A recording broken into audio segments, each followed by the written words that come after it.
అందరికీ నమస్కారం. ఇవాళ మనతో ప్రముఖ ఆధ్యాత్మికవేత్త జ్యోతిష్య వాస్తు పండితులు వైవిఎస్ గిరిరావు గారు మనతో ఉన్నారు. వారితో మాట్లాడదాం. గురుగారు నమస్కారం. నమస్తే మనకంట. గురుగారు, ఇంటి వాస్తు అనేది చాలా ఇంపార్టెంట్ అంటారు. ఇంటికి వాస్తు బాగోపోతే ఎలాంటి కీడు సంభవిస్తుంది, అలాగే ఈ ఇంటి చిట్కాలు కాస్త వివరించండి మాతో పాటు. ఇప్పుడు ప్రధానంగా చెప్పాలంటే వాస్తు శాస్త్రము మీన్స్ సైన్స్. ఇప్పుడు జ్యోతిష్ శాస్త్రం కానీ, హస్త సాముద్రిక శాస్త్రం కానీ, వాస్తు శాస్త్రం కానీ, ఈ శాస్త్రము అనేవన్నీ కూడా సైన్స్. సాంప్రదాయము అనేది మనకి అలవాట్లో వచ్చినవి. ఈ సైన్స్లో ప్రధానంగా వాస్తులు బిల్డప్ కావడానికి ప్రధాన కారణం ఏంటి? మనకి నార్త్ పోలు, సౌత్ పోలు ఉంటుందని తెలియని వాళ్ళు కూడా చాలామంది, అంటే ఆ సైన్స్ తెలిసిన వాడికి అర్థమవుతుంది. ఇప్పుడు ఈ మ్యాగ్నెటిక్ ఫోర్స్ ఎలా పనిచేస్తుందనే దాన్ని బట్టి మనకి సన్లైట్ ఎట్టొస్తుంది, సన్లైట్ వచ్చే వైపులో మొదట పడే డి కిరణాలు ఎప్పుడూ కూడా డి విటమిన్ వస్తాయి, ఆరోగ్యానికి మంచిది. అంటే మనకి ఆరెంజ్ కలర్లో సూర్యుడు వచ్చినప్పుడు, తర్వాత నడనెత్తుకు వచ్చినవి, తర్వాత ఎండింగ్లో వచ్చేవి అంత హెల్తీ కాదు. సో ఇవన్నీ పెట్టుకుని మనిషి ఆరోగ్యంగా ఉండాలన్నా, అట్లాగేంటంటే మనకు ఒక ఆఫీస్కి వెళ్ళాం, ఒక కార్పొరేట్ ఆఫీస్కి వెళ్తే ఈ క్లర్క్లందరూ ఒక సిస్టమేటిక్గా సీటింగ్ ఉంటుంది. ఆఫీసర్స్ కొన్ని ఛాంబర్స్ ఉంటాయి, వీళ్ళ పైన హెడ్ చైర్మన్కి వేరే ఛాంబర్ ఉంటుంది. అలాగే మీరు ఇప్పుడు గోల్కొండకి ఇక్కడ ఉంది హైదరాబాద్లో వెళ్ళారనుకోండి, అక్కడ పైన రాజుగారు బాగా పైన టాప్కి వెళ్తారు.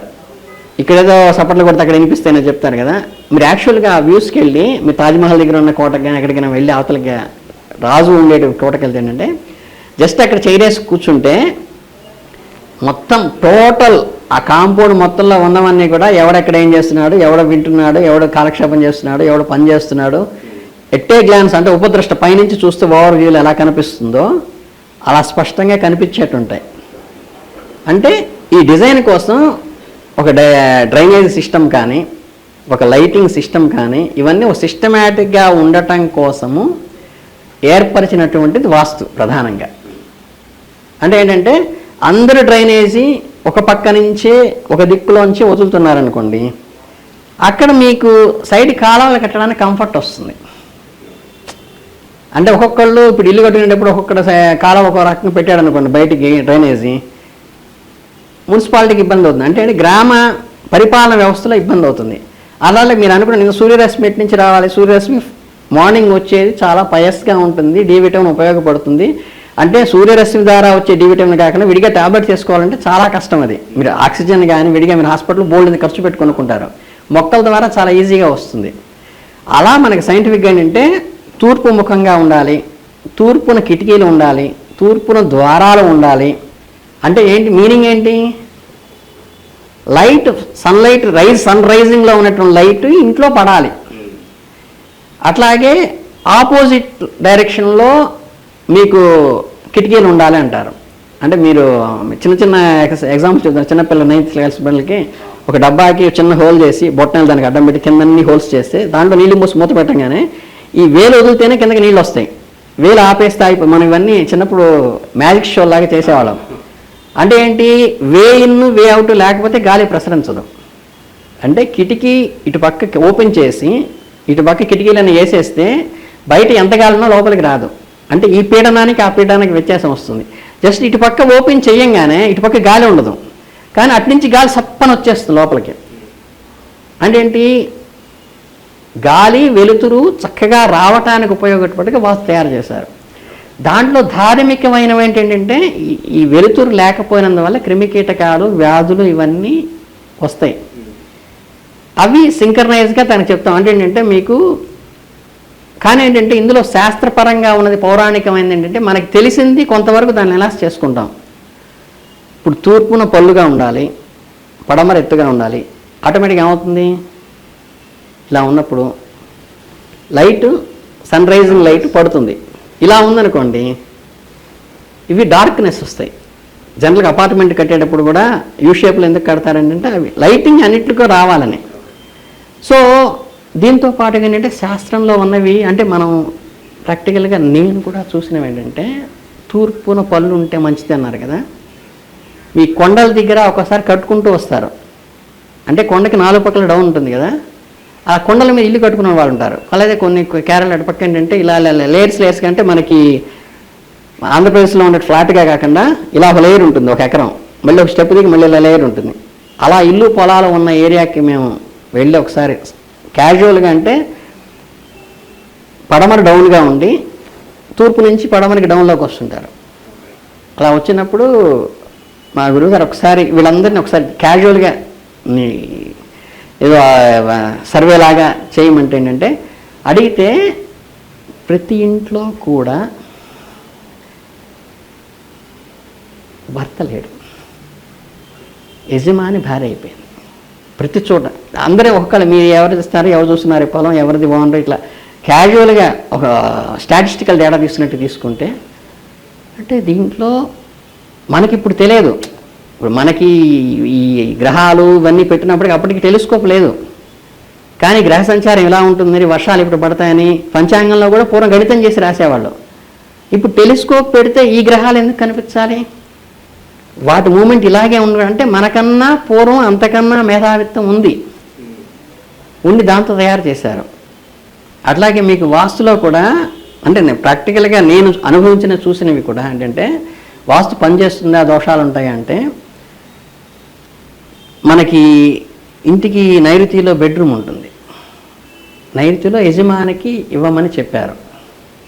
ఇది చెప్పినప్పుడు ఈ నైరుతిలో నేను చూసినంత వరకు, నేను ప్రాక్టికల్గా స్టాటిస్టికల్ డేటా వేస్తే, ఈ నైరుతిలో ఎవరైతే ఉంటారో ఆ ఇంట్లో వాళ్ళు యజమానిగా కొనసాగుతూ ఉంటారు ఆ ఇంటికి. అంటే చెప్పకూడని మాట చెప్పకుండా చెప్పాల్సిన పదం ఏంటంటే, కొంతమంది అమ్మా నాన్న మన ఇంట్లో ఉంటారు, వాళ్ళని నైరుతిలో పెట్టినప్పుడు, మాస్టర్ బెడ్రూమ్లో పెట్టినప్పుడు వాళ్ళు 10 కాలాల పాటు చల్లగా ఉన్నారు. మాస్టర్ బెడ్రూమ్లో మంచి ఏసీ ఉంటుంది, విశాలంగా ఉంటుంది, నా కంప్యూటర్ సిస్టమ్ ఉంటుంది, మా ఆవిడికి నాకు కంఫర్టబుల్గా ఉంటుందని వాళ్ళని వాయువుల్లో పెట్టేసి, నేను కదా సంపాదించేదని వీళ్ళు నైరుతిలో ఉన్నప్పుడు కొలది కాలంలోనే, కొలది సంవత్సరాల్లోనే వీళ్ళ ఇంటికి యజమానులు అయిపోతున్నారు. అంటే మీకు ఫలితం అర్థమైంటుంది,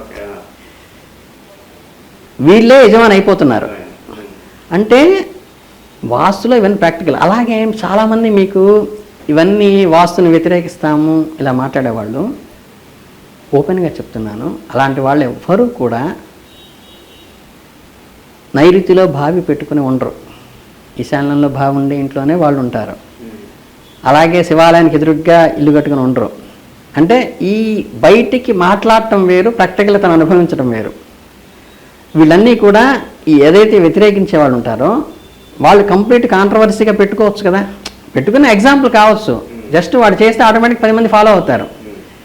చేసేటువంటి సాహసం ఇంతవరకు నాకు తెలిసి అయితే ఈ రేషనలిస్టులు ఎవ్వరూ కూడా కంప్లీట్ వాస్తులో ఏదైతే ఉందో దానికి వ్యతిరేకంగా ఇల్లు కట్టుకుని వాళ్ళు వ్యతిరేకంగా నివసించిన వాళ్ళు జీవించి ప్రాక్టికల్గా చూపించిన వాళ్ళు నాకైతే ఈరోజు వరకు ఎవరు కనిపించలే. అలాంటి ఎగ్జామ్స్ ఏమైనా ఉంటే మీరు మీడియా తరఫున చూపించండి, వాళ్ళ ఇళ్ళన్నీ ఇలా ఉన్నాయని చూపిస్తే, ఓహో వాడు చెప్పేది ఆచరించేది ఒకటే అని ఎదుటివాడు నమ్మటానికి ఆస్కారం ఉంటుంది. బట్ నేను ఏదైతే చెప్తున్నానో నేను అది ఆచరిస్తున్నాను, ఆచరించే నేను చెప్తున్నాను. అంటే దీన్ని బట్టి ఏంటి, సైంటిఫిక్గానేమో కొన్ని వాటర్ మీద సూర్యోదయం పడాలని, ఇంట్లో లైటింగ్ పడాలని, ఎయిర్ ఫ్రీగా మూవ్ కావాలని ఉన్నాయి. కొన్ని మనకి తెలియని, అంటే మన స్థాయికి అందనటువంటివి ఇంటర్నల్గా కూడా శాస్త్రం ఉన్నాయి. ఈ చిన్న చిన్న దోషాలు మనం తెలియకుండా చేసేవి. మాస్టర్ బెడ్రూమ్ అనేది చాలామంది తెలియక చేస్తుంటారు. అట్లాగే ఈశాన్యం డోర్ ఉంటుంది, కిటికీ ఉంటుంది, కానీ అక్కడ అందరూ చూస్తారనో లేకపోతే వాకిట్లో వచ్చిన వాడికి బెడ్రూమ్ కనిపిస్తుంటుందనో కలుపులేసి పెడతారు. దానివల్ల లోపలికి వెంటిలేషన్ కరెక్ట్గా ఉండదు, ఎయిర్ ఫ్రీగా కాదు, దానివల్ల అనారోగ్యాలు ఇవన్నీ వచ్చేటువంటి ఆస్కారం కూడా ఉంది ప్రధానంగా. అలాగే నేను అప్ డౌన్ చెప్పాను కదా, ఇవి ప్రాక్టికల్గా నేను చూసినవి. ఇలాంటివన్నీ అంటే చిన్న చిన్న ఈ దోషాలు చూసుకుంటూ పెద్దలు ఎంతో ఎక్సర్సైజ్ చేసి మనకు చెప్పినప్పుడు, అణువులో పరమాణు ఉంటుంది, పరమాణువులు న్యూట్రాన్లు ఉంటాయి, ఎలక్ట్రాన్లు ఉంటాయి, నేను చూడలేదు కదా, నాకు కనిపించలేదు కదా అనకుండా పెద్ద పెద్ద సైంటిస్టులు అప్రూవ్ చేసినవి మనం యాక్సెప్ట్ చేసి, ఓహో పరమాణు ఉంటుంది, అందులో ప్రోటాన్లు ఉంటాయి, అందులో న్యూట్రాన్లు ఉంటాయి, అందులో ఎలక్ట్రాన్లు ఉంటాయి అని నమ్మటం అలవాటు చేసుకోవాలి ఫస్ట్. ఎందుకంటే ఆయనతో సైన్స్ చేసి వాడు చెప్పింది మన నాకు కనిపించినాయా ప్రోటాన్లు, నాకు కనిపించిన న్యూట్రాన్, నాకు కనిపించిన ఎలక్ట్రాన్లు, ఆ మైక్రోస్కోప్ నా దగ్గర ఉందా, నేను ఆపరేట్ చేస్తున్నానా, అమాక్సిన్ వాడితే ఇది తగ్గుతుంది, అప్పర్ రెస్పిరేటరీ ట్రాక్ట్ ఇన్ఫెక్షన్స్ తగ్గుతున్నాయి, డాక్సిల్మైగ్న్ వాడితే స్కిన్ టిష్యూస్ తగ్గుతాయి, లేదా గైనకాలజీ ఇవి తగ్గుతాయి. ఇవేంటంటే ప్రతిదానికి యాంపిక్లాక్స్ వాడితే సాఫ్ట్ టిష్యూ ఇన్ఫెక్షన్ తగ్గుతాయి అని ఒక డాక్టర్ సైంటిఫిక్గా చేసి చెప్పిన తర్వాత పులి నోట్లో తలకాయ పెడితే కొరికేస్తుంది, పెట్టి చూద్దామా కొరుకుతుందా అంటే కొంత ఎక్సర్సైజ్ చేసి కొంత స్టాటిస్టికల్ డేటా తీసి చెప్పినప్పుడు ఏంటంటే యు మస్ట్ ఫాలో అని, అంటే అది నువ్వు ఎక్సర్సైజ్ కూడా చేసి వీళ్ళు ఎవరైనా రేషన్స్లో ఉంటే వాళ్ళు ప్రాక్టీస్ చేసి కూడా చక్కగా వాళ్ళు చూపించండి, అది ఫాలో కావడానికి వీలవుతుంది. ఇంటి వాస్తు గురించి అలాగే వాస్తు చిట్కాలు చాలా చక్కగా వివరించారు గురుగారు. ధన్యవాదాలు. ధన్యవాదాలు.